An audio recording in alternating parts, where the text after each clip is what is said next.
अक्सर एक ही परिवार के लोग एक ही पार्टी से जुड़े दिखते हैं, लेकिन इस बार कहानी अलग है। एक परिवार है, तीन अलग अलग पार्टियां हैं और तीनों ने जीत का झंडा गाड़ दिया है। ये कहानी है भारत के लॉटरी किंग सेंटियागो मार्टिन के उस परिवार की, जिसने दक्षिण भारत की राजनीति में एक ऐसा दांव चला कि अलग अलग पार्टियों से मैदान में उतरकर भी जीत की हैट्रिक लगा दी है।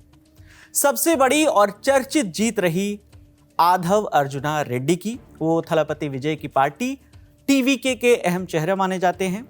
अर्जुना रेड्डी ने तमिलनाडु की विल्लीवक्कम सीट से चुनाव लड़ा और 17,302 वोटों के बड़े अंतर से जीत हासिल की।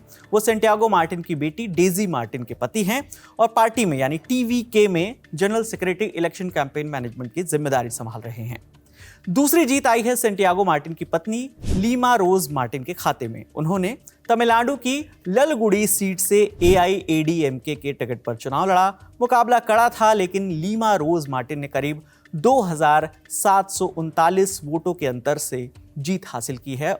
उन्होंने टीवीके के उम्मीदवार को हराया है। परिवार की तीसरी जीत दर्ज की है जोस चार्ल्स मार्टिन ने, जो कि सेंटियागो मार्टिन के बेटे हैं। उन्होंने पुडुचेरी की कामराज नगर सीट से 10,205 वोटों के अंतर से जीत हासिल की है। खास बात यह है कि उन्होंने हाल ही में अपनी पार्टी बनाई थी, जिसका नाम है लक्ष्य जननायक पार्टी, और जोस ने पहले ही चुनाव में अपनी मौजूदगी दर्ज करा दी है। कुल मिलाकर ये नतीजे सिर्फ 3 जीत की कहानी नहीं, बल्कि एक ऐसे राजनीतिक प्रभाव की झलक है जहां एक ही परिवार अलग अलग विचारधाराओं के साथ मैदान में उतर कर भी जीत हासिल कर रहा है। दक्षिण भारत की राजनीति में सेंटियागो मार्टिन परिवार की ये तीन जो चालें हैं, अब चर्चा का बड़ा विषय बन चुकी है। सोशल मीडिया पर इसके बारे में खूब बातें भी हो रही हैं। अब आपको भारत के लॉटरी किंग सेंटियागो मार्टिन के बारे में भी बता देते हैं।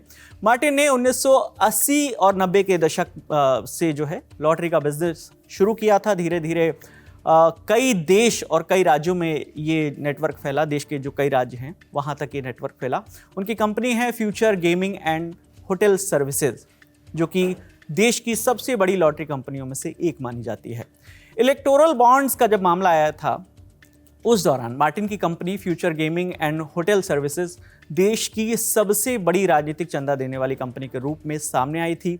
मीडिया रिपोर्ट्स के मुताबिक इस कंपनी ने 2019 से 2024 के बीच 1,000 करोड़ रुपए से ज़्यादा के बॉन्ड खरीदे थे। ये रकम अलग अलग राजनीतिक पार्टियों तक पहुंची थी, जिससे मार्टिन की राजनीतिक पहुंच को लेकर बहस तेज हो गई थी। मार्टिन और उनकी कंपनियों पर मनी लॉन्ड्रिंग और वित्तीय अनियमितताओं के आरोप लगे। ईडी ने पिछले कुछ सालों में कई बार छापेमारी भी की, कार्रवाई भी की और करोड़ों रुपए की संपत्ति अटैच करने का दावा भी किया। सिक्किम लॉटरी से जुड़े एक मामले में भी ईडी ने बड़े स्तर पर जांच की है, जिसमें हजारों करोड़ रुपए के लेन देन की बात सामने आई है। मामले की गंभीरता का अंदाजा इस बात से भी लगाया जा सकता है कि जांच से जुड़े कुछ पहलू सुप्रीम कोर्ट तक पहुंच गए। कोर्ट ने एक मामले में ईडी को मार्टिन के इलेक्ट्रॉनिक डेटा तक जो एक्सेस है वो देने पर रोक लगाई थी। कई राज्यों में यह भी आरोप लगे कि मार्टिन की कंपनियां उन जगहों पर भी लॉटरी का कारोबार चला रही थी जहां पर इस पर बैन लगा हुआ है, यानी प्रतिबंधित है वहां पर लॉटरी खेलना। केंद्र सरकार ने भी राज्यों को इस संबंध में सतर्क रहने के निर्देश दिए थे।